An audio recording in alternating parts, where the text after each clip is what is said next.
زمونږ د مړي زمونږ د جنازه خو په دې وجه لاړ شوله چې رودونه بند وو، احتجاجونه وو او بد حالاتو. نو مونږ له خو پکار دي چې مونږ داسې وخت کې احتجاج نه چې مونږ د خلکو سره نیکۍ لاس ورکړو. نو د هغې دا باوجود دا دغه شوله چې زمونږ مړی دا دی دا مونږ اعلانونه د یو ټیم کړي او هغه مونږ ته هغه ټیم داسې راغی چې روډونه بند وو، زمونږ جنازه را نه رسېدی شوله او زمونږ په بدل ټیم باندې هغه جنازه وکړله.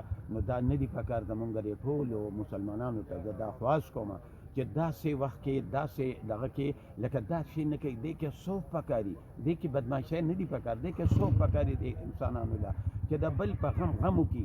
مسلمانانو سره خو چې ته غم نشي ظاهرولی نو هغه ته خو یو لار ورکولی چې یو لار ورته پرېښودی شي. نو تاسو مونږ ته لارې بند کړې وې، تاسو مونږ سره د صوف په ځای باندې لکه مرۍ ته لاسونه راچوئ، دا خو نه دي پکار.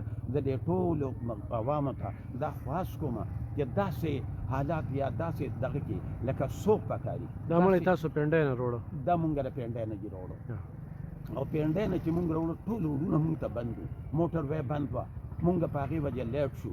مونږ اعلانونه دلته د جنازې یو شان کړي او هغه زمونږ نه ټیم داسې بد شو چې مونږ پکې لکه چاته دوبار د غم نه شو کولی. نو زمونږ د جنازې دا دوی له قوم موټ ورکړی دی که نه؟ دا دوی له قوم موټ پښتنو سره دغه لوبه روانه؟ د پښتنو سره دا لین روان دی، زمونږ د پښتنو سره دا بدکارې د شروع دي، دا دغه شروع دي.